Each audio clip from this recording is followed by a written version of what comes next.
Нужно снимать это.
Smartphones and flat screens took the world by storm. At the same time, environmentally friendly cars and alternative energy sources became popular. All these modern technologies need rare earths. For centuries, we didn't even know they existed. But now, they shape our future. They open up amazing possibilities, but at the same time threaten to destroy our environment. Today, they are more valuable than oil or gold. Rare earth metals. 97% of the world's supply of rare earths is mined in China. Rare earths mined and refined with dirty and outdated methods are bought by high-tech companies around the world to produce smartphones, electric cars, and wind turbines.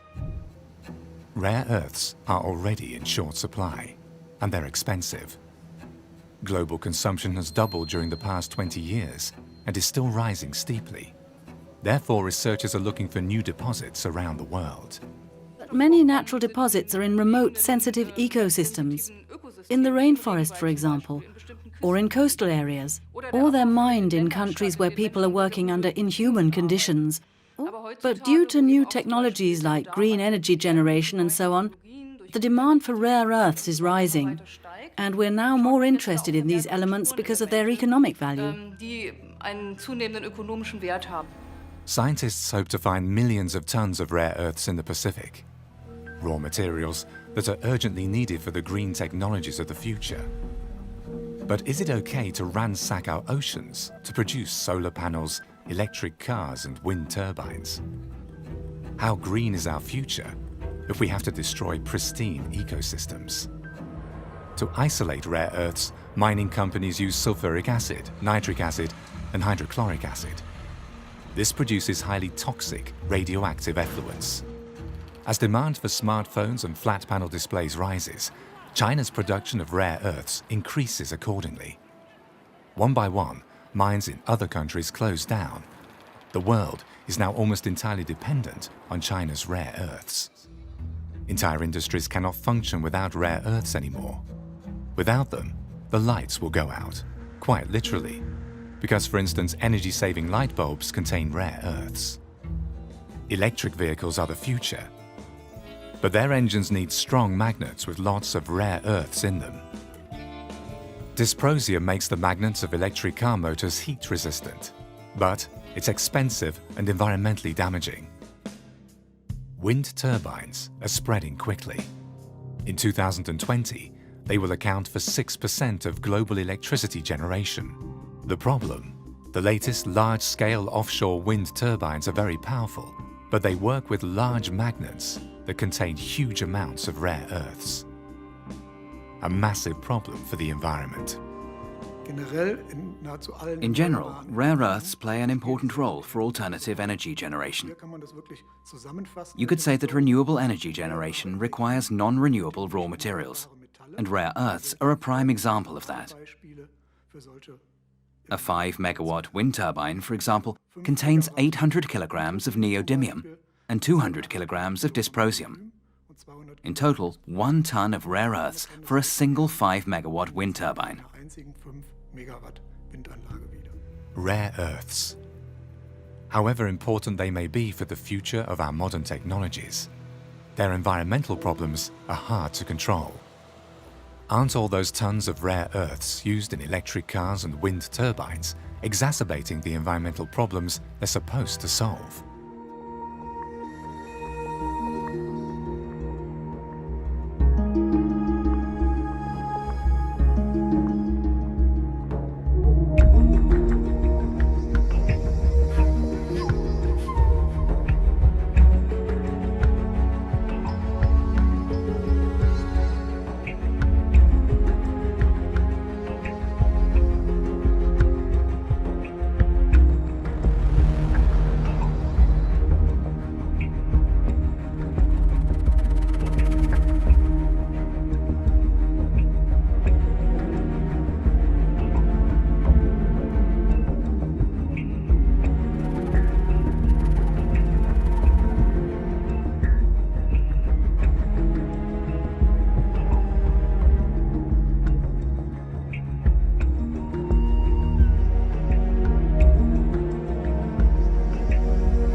Beijing has stepped up its threats to stop the export of rare earths to the US. That means prices would rise and America's big tech and defense companies could be hit hard. Now, what are rare earths exactly?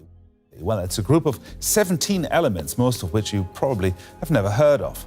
And if you want to make magnets, you need neodymium, and lanthanum is a glass additive used in lenses for precision optical equipment and lasers. China wants to defend itself against U.S. tariffs with a delivery freeze.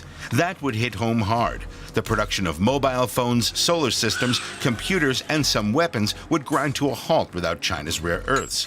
So the U.S. government is already looking into alternatives from regions like Africa. But it'll take years to get production there to the point where it can match industry needs. U.S. companies won't be able to wait that long.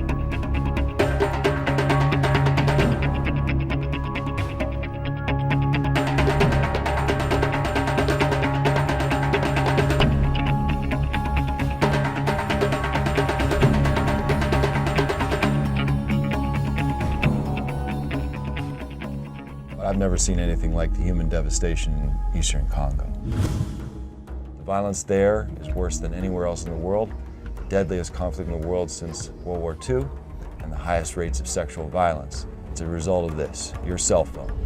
Basically, there are 4 minerals that come from the Congo that are in every one of our electronics products. Gold and what we call the 3 Ts, tantalum, tin, and tungsten. So basically, the armed groups in eastern Congo act like a mafia. The mines themselves are controlled and taxed by these armed groups, by these militias. And then the smuggling routes, as they're smuggled across the borders to neighboring countries, particularly Uganda and Rwanda, Those smuggling points are all controlled by these armed groups. All these places, they're making huge amounts of money by taxing and stealing the resources and smuggling them out of the country illegally. And the minerals are smuggled out of Africa. They head to Asia, to smelting companies in Thailand, Malaysia, China, and India to be refined. Finally, the 3 T's in gold are processed into components, and they end up all over the world in the products we know and love. Cell phones, Blackberries, laptops, iPods, video game systems, and digital cameras.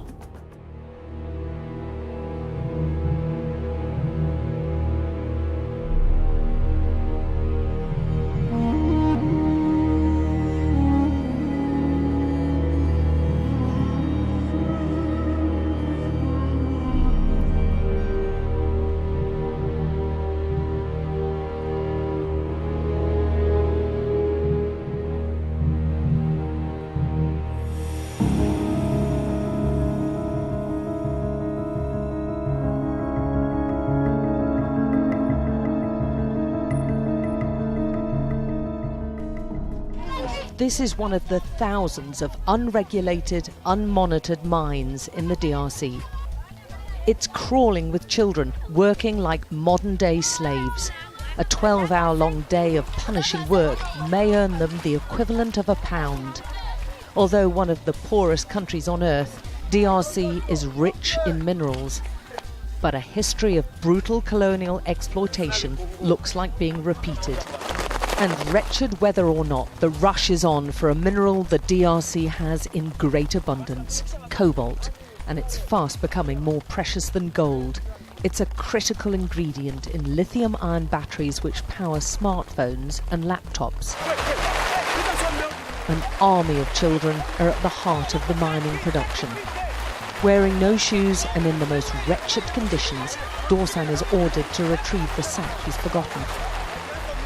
There's an urgency now. The rains make this dangerous work even more risky, and Dorsan's told in no uncertain terms he risks a beating if he messes up again. Dorsan, with Richard beside him, have worked all day. They're 8 and 11 years old. Even this punishing work doesn't guarantee enough for food. Dorsan hasn't eaten for 2 days now.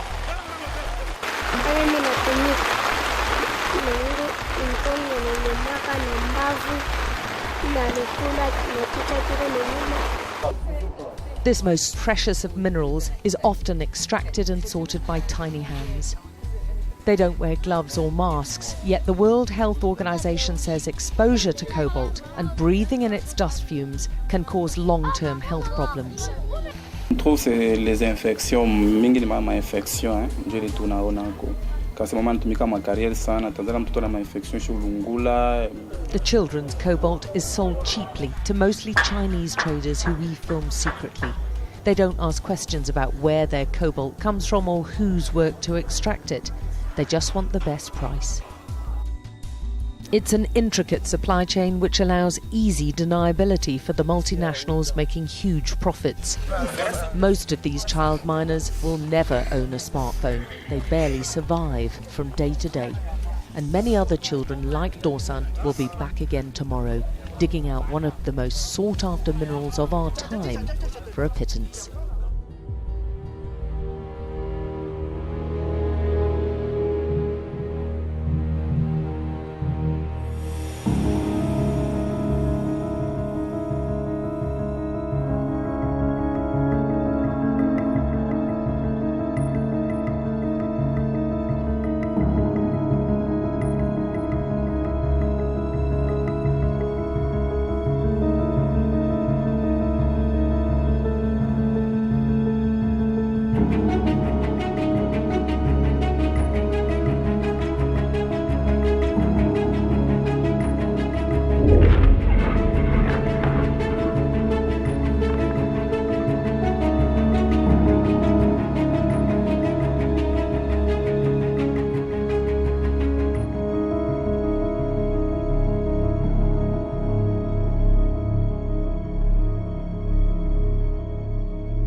What I'm hearing and reading from experts is don't worry about it. All they're doing is restructuring. Not that big a deal.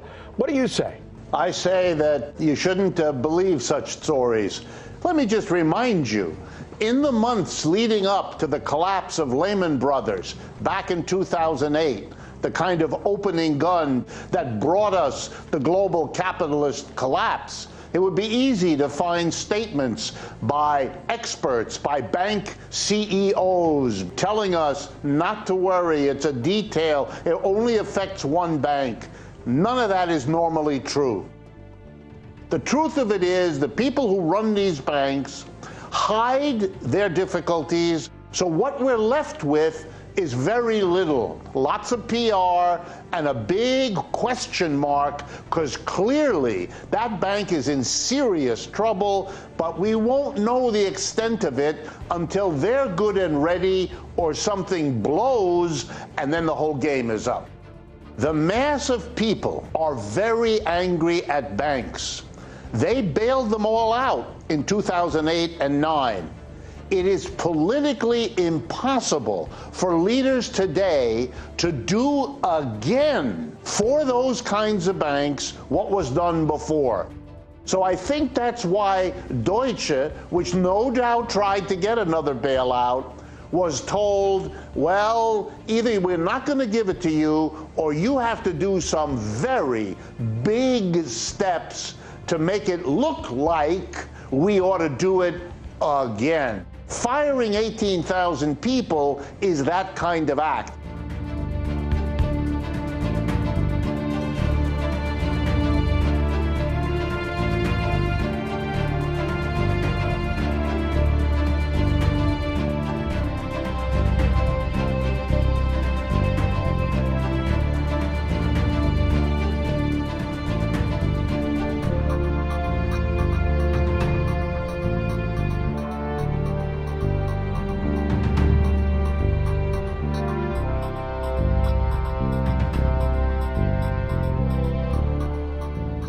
Since 2008, the global debt has exploded.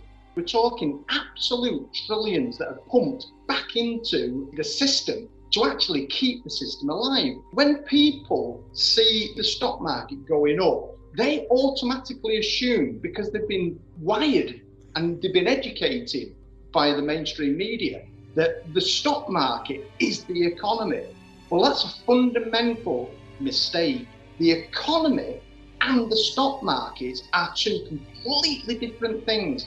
Now, what actually is happening with the economy, for every dollar of growth in the economy, $4 of debt has to be now pumped into it. So when you see the stock market and the stock market is going up and people think, oh, therefore the value must be increasing, it's the debt that's causing it to go up. Nothing to do with value.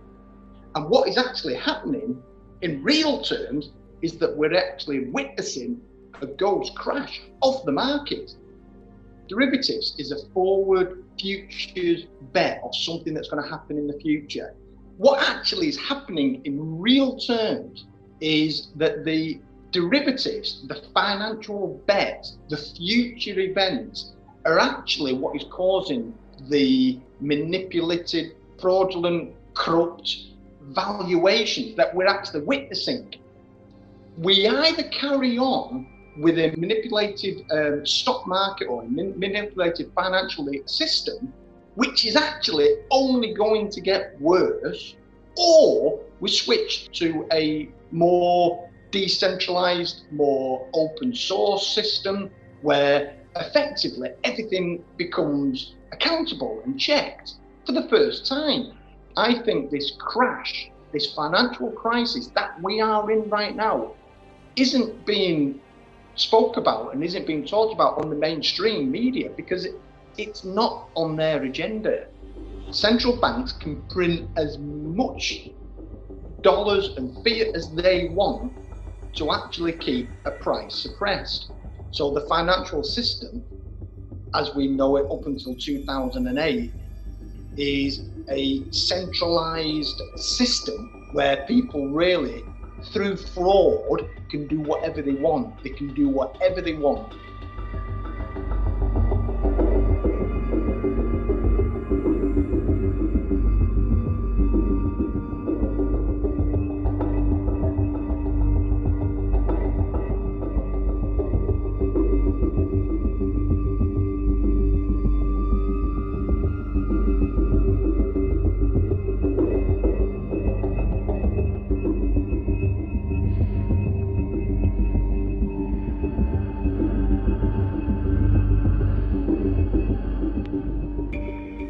Die Finanzindustrie hat in den vergangenen 50 Jahren mehr Macht an sich gerissen als irgendeine Kraft in der gesamten Geschichte der Menschheit. Sie ist die stärkste Kraft, die sämtliche Lebensbereiche durchdringt und uns alle vollständig beherrscht. Die Banken haben sich Institutionen geschaffen, die zum einen ihre eigenen Interessen vertreten und die es zum anderen auch noch geschafft haben, sowohl den Staat als auch die Politik von sich abhängig zu machen. Und das sind die Zentralbanken. Das gesamte System existiert heute nur noch aus einem einzigen Grund, weil es von den Zentralbanken am Leben erhalten wird. Und da die Zentralbanken im Grunde nur über zwei Mittel verfügen, haben sie diese beiden Mittel exzessiv eingesetzt, nämlich Geld drucken und Zinsen senken. Wir steuern unaufhaltsam auf den Zusammenbruch dieses Systems zu. Wann er allerdings genau kommen wird, kann man aus einem einfachen Grund nicht sagen. Niemand weiß, wie sehr sich das bestehende System noch manipulieren lässt, bevor es final in sich zusammenbricht. Und deshalb stellt sich in unseren Tagen die Frage, was erwartet uns vor dem Crash? Es wird mit großer Sicherheit eine weitere Ausweitung der Geldmenge geben, es wird einen weiteren Wertverlust der Währungen geben und ein weiteres Aufblähen der Finanzmärkte.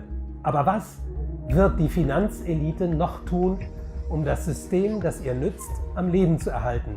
Eines ihrer wichtigsten Projekte ist die Bargeldabschaffung. Im Jahre 2012 wurde die Better Than Cash Alliance gegründet. Ihr erklärtes Ziel ist es, eine globale, bargeldlose Gesellschaft zu schaffen. Jeder einzelne Zahlungsvorgang, an dem wir beteiligt sind, wird registriert, wir können komplett durchleuchtet und überwacht werden. Und wer jetzt meint, das sei eine allzu düstere Zukunftsvision, der sollte einen Blick werfen auf den Vorschlag, den die mächtigste Finanzorganisation der Welt, der Internationale Währungsfonds, ins Gespräch gebracht hat. Der Plan des IWF sieht vor, auf das Bargeld Strafzinsen zu erheben. Das heißt, bei einem Kauf würde man bei Barzahlung mehr auf den Tisch legen müssen als bei bargeldloser Zahlung. Was können wir gegen diese Entwicklung tun? Wichtig ist in meinen Augen, das gegenwärtige Finanzcasino trockenzulegen. Dazu gehört ein grundlegendes Verbot von Derivaten und eine Zerschlagung des völlig aus dem Ruder gelaufenen Finanzsektors. Dazu gehört aber auch ein Verbot der Spekulation, insbesondere mit Nahrungsmitteln, aber auch mit Waffen. Dazu gehört aber auch eine Änderung der Steuergesetze. Es muss Schluss damit sein, dass der Mittelstand unendlich viel stärker belastet wird als die Großindustrie. Und es muss Schluss damit sein, dass Vermögen geringer besteuert werden als Einkommen. Es muss Schluss damit sein mit Gesetzen, die Erben riesiger Vermögen begünstigen, während sie die Erben kleiner Vermögen hart zur Kasse bitten. Und es muss vor allem Schluss sein mit den zahlreichen Steueroasen, in denen sich unvorstellbare Summen verstecken, die weltweit dringend für soziale Zwecke benötigt werden.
Our economy is in free fall.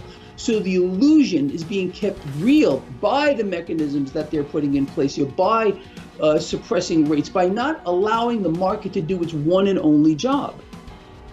We're borrowing from the future to sustain where we are in greater and greater and greater amounts. It just cannot continue like this, and everybody knows it. But everyone keeps on dancing. They think the music's going to keep on going, but maybe Deutsche Bank is sending us a warning shot across the bow. People don't realize whose money these institutions are playing with. They're playing with your money. Your money. So this is just not a unique thing to this one bank. They're all doing the same things.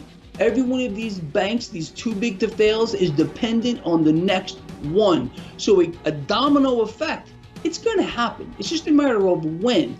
Most people are, when it comes to understanding the financial markets, don't have the slightest clue. And they believe that these leaders here have their best interest in mind, but they don't. No world leader, not one, on earth right now is allowing their markets to determine fair value. Instead, they are relying on their central banks to keep the easy money going, to hyperinflate bubbles and cause massive distortions, because this one is going to be the bubble to end all bubbles. World central banks' power exists in one thing. That is their ability to issue debt. The more debt they issue, the stronger they become. They are loving the calls for negative rates. They are loving the fact of calling for currency devaluations. It is the goal of world central banks to own the world. So we're watching world central banks, literally all of them, including the Federal Reserve, rise to the top of the pyramid like we have never seen before.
Лидер оппозиции господин Гуайдо вышел на площадь, поднял глаза к небу и, обращаясь к Господу, объявил себя президентом. Juro ante Dios Todopoderoso asumir formalmente las competencias como el presidente encargado de Venezuela. Ну, хорошо. Но Господь нам не сообщил о том, как Он отреагировал на это обращение. Никакого сигнала нам не подал. Поэтому думаю, что нужно вернуться на нашу грешную, бренную землю и руководствоваться демократическими процедурами и правилами.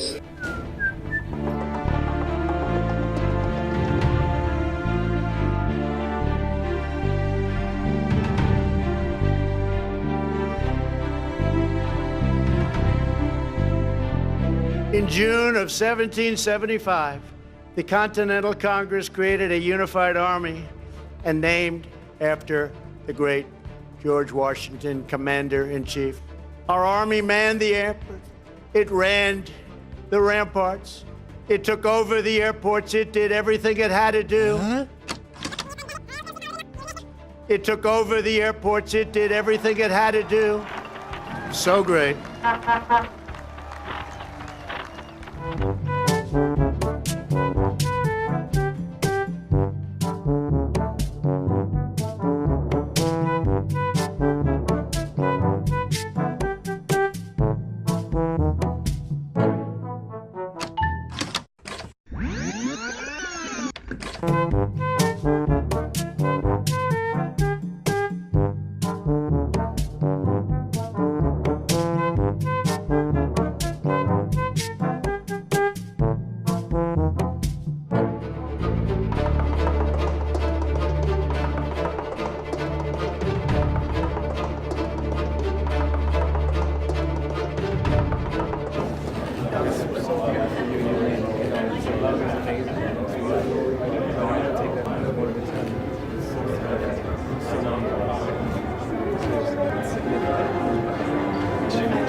This is 17-year-old Michael Lynch, a burglar on bail, who is about to become a murderer.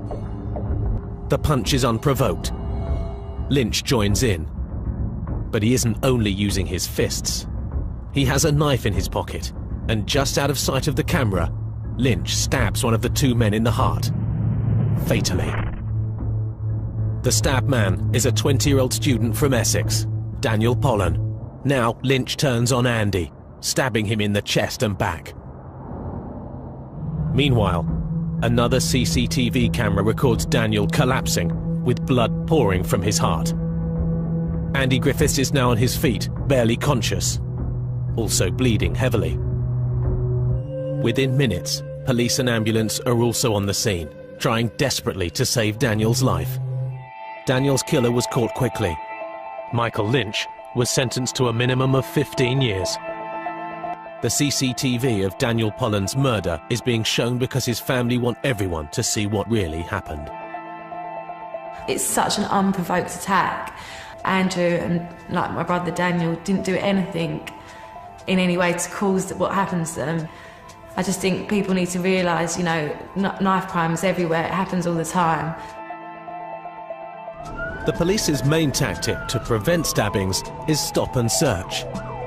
Last year, this led to nearly 6,000 arrests in London alone, with over 3,500 bladed weapons taken off the streets. In the most deprived urban areas in London, I think young people see that their prospects of gaining sufficient money through gainful employment to buy a home, to purchase a car, to settle down and, you know, form a relationship and have children, they see themselves as being prevented from achieving those indicators, those signs of material success. And therefore, their lives, their horizons, for many people, are relatively limited. They're limited to, am I going to get through today without being attacked by other young people? Am I going to survive today without somebody disrespecting me? Professor Bowling's research shows that some young people see a gang as the only way to be part of a family. When somebody says, we'll protect you, we'll be your homies, we'll be the people who you can hang with, we'll be like your family, your fam, and we'll give you a sense of self-esteem and protection. In that context, I think that however reluctant they may be at first, many young people will choose the protection and the safety of a gang, and will choose the protection and the safety that they feel of carrying a weapon. I know people, including myself at one time, that would have said, I feel naked if I don't have my knife on me. Take my knife off me, and I don't feel right. I don't feel right. I feel like it's part of me, and that's not a joke. I felt the power when I held the knife. Glasgow is the worst place in Scotland for knife crime. Almost all are gang-related. The territories that we have and the gangs who operate within them have been there for 40, 50, 60 years. It's the same gang names. They fight in the same areas. And they will fight and attack you because you don't come from that area. Ryan is 17. These wounds were inflicted just 48 hours ago. He was stabbed 4 times. The blade was like 3 inches or something. A little kitchen knife. And it does that. I hurt for the rest of my life. At the moment, we don't really invest in early intervention to divert young people from serious crime. We kind of allow the young person to run until they've got themselves into a situation which is, life-changing, and even to the point where it might involve injury to themselves or to other people. So I think early intervention in supportive and social ways is absolutely a critical part of this process. The real truth about knife crime in Britain today is that there is no simple solution.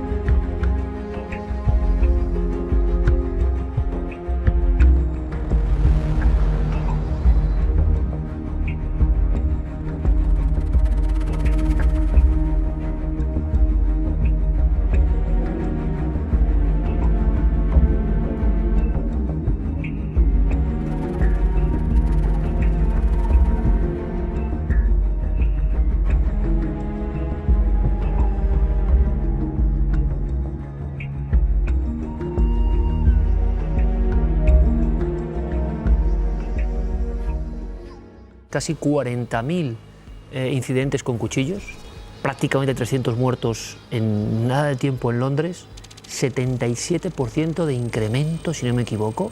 O sea, algo está ocurriendo que, como siempre, mi impresión es que está al margen de la realidad cotidiana o de la realidad de los que hacemos los medios o los periódicos o de los que nos creemos que informamos a la gente, porque ya la gente se informa de 1000 formas. Doctor, ¿hay algo que podamos analizar en torno al que ataca al azar, los casos que hemos visto? ¿Siempre se puede hablar simplemente de locura, porque siempre es lo que leemos, o hay algo más? No, hay algo más. ¿Por qué se ataca al azar? Es porque la persona, el atacante en un momento determinado, tiene ganas de hacerlo. ¿Qué es lo que sucede para que ese verdugo te escoja como víctima? Es verdad que no debemos de meter miedo a la población, pero me temo que desgraciadamente en algunos casos, y quizá más de lo que pudiéramos pensar, es literalmente al azar. Es decir, te toca a ti porque yo tengo ganas de hacerlo. Es clásico de un sociópata, ¿no? Hago lo que me da la gana. Es decir, recordáis la naranja mecánica, ¿no? Muy parecido, realmente muy parecido. Violaban, mataban, acuchillaban, pero al azar, no importaba que les hubiesen provocado, no era el gusto, el placer de la violencia. Es curioso porque el caso de Turín mata a un chico en Italia porque lo ve sonriente. Es que parecía muy feliz, dice. Justamente la felicidad es algo tremendamente envidiable. Es decir, que alguien vaya sonriendo, que esté feliz, que esté alegre, puede literalmente ofender a otro que en un momento dado se sienta de alguna manera desvalido, se sienta hurtado por esa felicidad, ¿no? Puede haber algún tipo de prueba de honor, ¿no?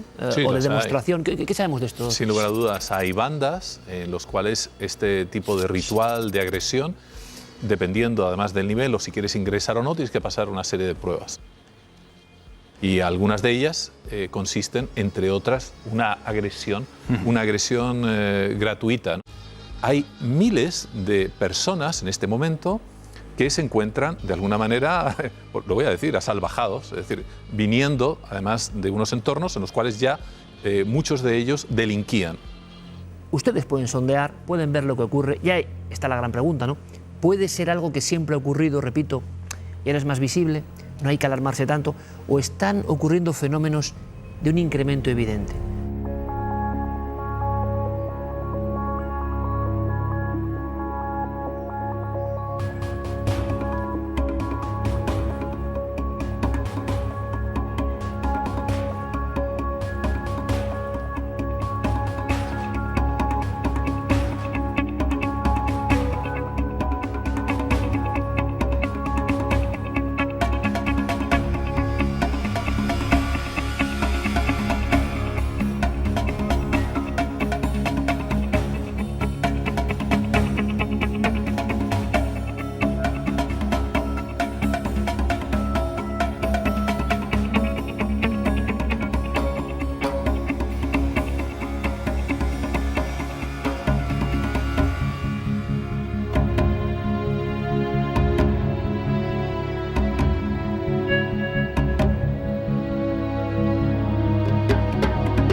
Genes that were supposed to be warrior genes that had to do with the metabolism of serotonin.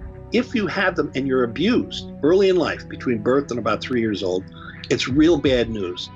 And people who get that usually turn into psychopaths. So this was a case of epigenetics. That is, you have genes, but then they're changed, they're turned on forever, as opposed to just in the correct context of being turned on. But what made more sense is that if you were treated well, it had the opposite effect. So these warrior genes became resilience genes that kind of negated the other tendencies to become a psychopath. And one of the major epigenetic markers, or what does the marking, is stress and abuse. If you have the genes already, that's not pathological. But if you're abused or abandoned early in life, that permanently sets them in a high form. Two main areas of the brain of a psychopath that are not regulated correctly. It's orbital cortex and the amygdala. Orbital cortex is involved in inhibiting your behavior. Now the amygdala, on the other hand, really causes behavior. And normally they're in balance, they inhibit each other. Now in a psychopath, they're both turned off, so they don't inhibit each other and they don't regulate it. So the normal balance of animal drives and your social interactions, your morality, are not right. And part of it is how the rest of the brain is able to tell your orbital cortex the social context is correct now.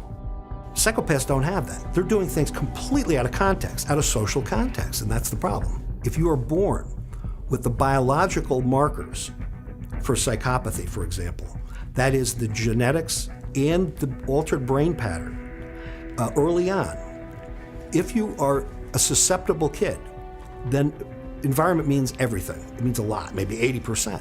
Because those kids can be really thrown off track and they can be helped by a good environment too.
Una entidad globular es grabada por una cámara de seguridad y se observa cómo no está frente a la lente. Lo más sorprendente es que en diversas ocasiones pasa por detrás de un barandal.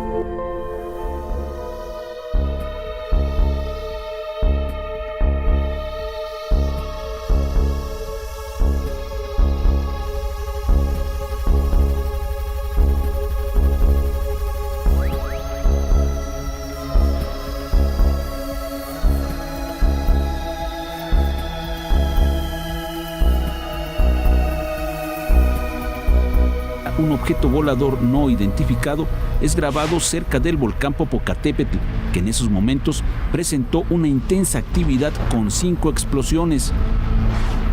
Es indudable que el ovni se encuentra cerca de la zona de la explosión.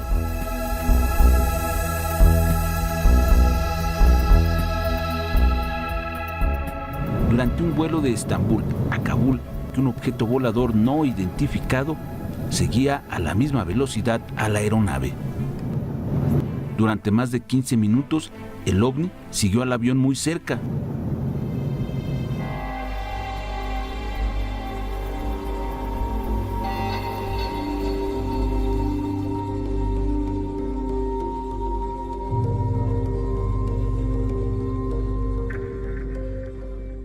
How much chance do you think there really is that we will be contacted? You know, when we were making the Star Trek series, in the middle of the first season, some people came to me and they said, "You may not know it, but you have been chosen as a kind of a vessel to carry information to this civilization to help prepare this society for the coming of another civilization, for alien arrival. And your character is a character designed to educate this public that there's nothing to fear, that it's possible to interact with other species." And I said, okay, it's okay with me.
differences worldwide would vanish if we were facing an alien threat from outside this world. And yet, I ask you, is not an alien force already among us? This is real. This is not science fiction. We are being lied to on an unbelievable level.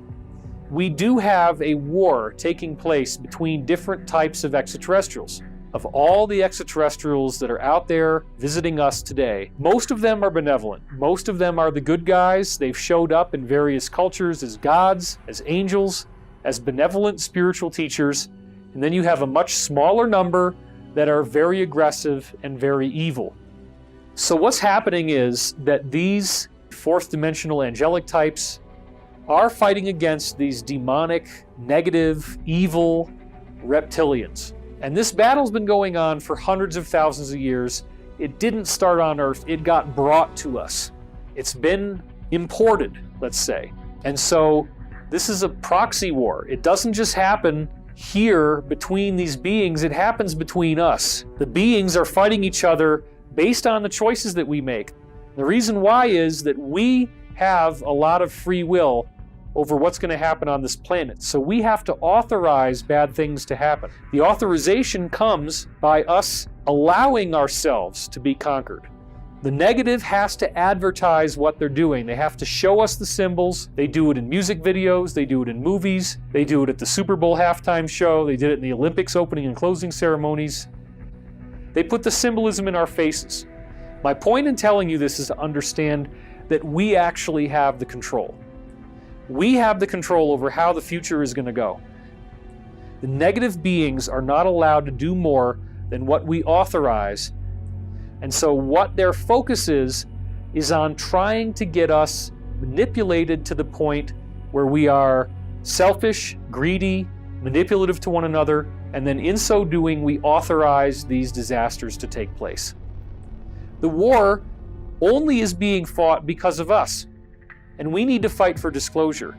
Bringing the truth out to the public, getting this information out, will be what defeats this archetypal devil. The more that we act in a loving, positive, compassionate way, the more that those beings can fight on our behalf and can win. They have the ability to totally defeat the reptilians. So we are dealing with a corporate structure that has completely broken away from the elected, legitimate governmental bodies of the earth. They don't answer to anybody, they're not accountable to anybody, and they have a technological advantage that makes it very difficult to approach them on their own terms. But this is another interesting area, which is the idea that the secret space program itself actually does have its own alliance, where they are doing their part to try to bring all of their technology to us. Understand that the insiders have said that the technology in the secret space program is so vast that it would literally solve all of the problems we have on Earth. Clean up radiation, desalinate water and bring it to the point where it's drinkable, greening the deserts, solving all of our problems with trash, solving all of our problems with hunger, with poverty, starvation, homelessness, you name it. There is nothing that we can't do with the technology that already exists. This technology also includes portal travel, the ability for us to go to the stars. It's truly phenomenal stuff, and it shouldn't be kept hidden from us. I do think we're ready for disclosure. We've had generations of disclosure already happening. I know it's very hard for people to believe that this is true, but there actually is a lot of evidence. When people say there is no evidence, that is something the media has trained them to say. It is a psychological operation run by groups like the Central Intelligence Agency, trying to make you blind to the truth.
95% of our life is coming from the programs of life, how to live life that we get in the first 7 years of life. The Jesuits, for 400 years, they were boasting. People didn't understand. They say, give me a child until it's 7 and I will show you the man. Because they knew 7 years was the program period. And 95% of your life after that will be whatever that program is. The brain of a child under 7 is in a lower vibrational frequency. It's called theta. Theta is imagination. Oh, that's how kids play a tea party with mud pies, but to them it's a real thing. Theta is hypnosis. Before you can become conscious, if you don't have any programs, what are you going to be conscious of? It's sort of like I buy a new iPod and I take it out of the box and I push play and nothing happens. And you think, oh my God, I spent all the money and the damn thing isn't working. And then some little 7-year-old kid comes up and says, well, mister, you didn't download any music. How are you going to play something? It's like the brain is like the iPod. Consciousness is the screen where I can create. But if I don't have anything in the hard drive, I can't create. What kind of programs are required to live on this planet? I say, how do you get them? You just watch. You watch your parents, you watch your siblings, and your community, because you have to learn how many 100,000 rules. Think about it. Teach an infant these rules. Oh, you don't have to. First 7 years, they observe it and just download it. This is the unfortunate fact. 95% of our life comes from those programs in the subconscious. Every day, only about 5% of their life are you using conscious, which is creative. When you're thinking, that's a conscious mind function. What are you doing on Tuesday? If I ask you that, the answer's not out here, it's inside. So let's say we're having this conversation in a car, and I've been driving for 10 minutes, and then all of a sudden I look out the window, I go, I haven't paid attention to the road while we have the conversation. Can I say what the conversation was about? Yeah, we talked about this and this and this. And what was on the road during that 10 minutes? You go, I don't know, I wasn't paying attention.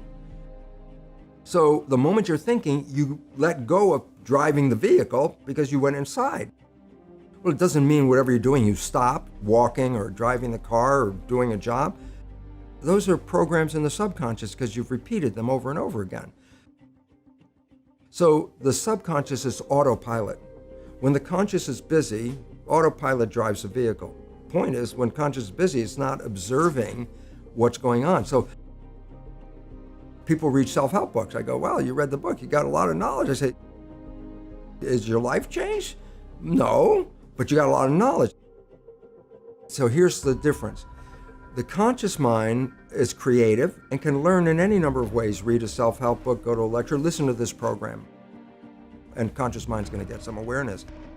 But subconscious mind doesn't learn that way. Subconscious mind learns in 2 fundamental ways naturally.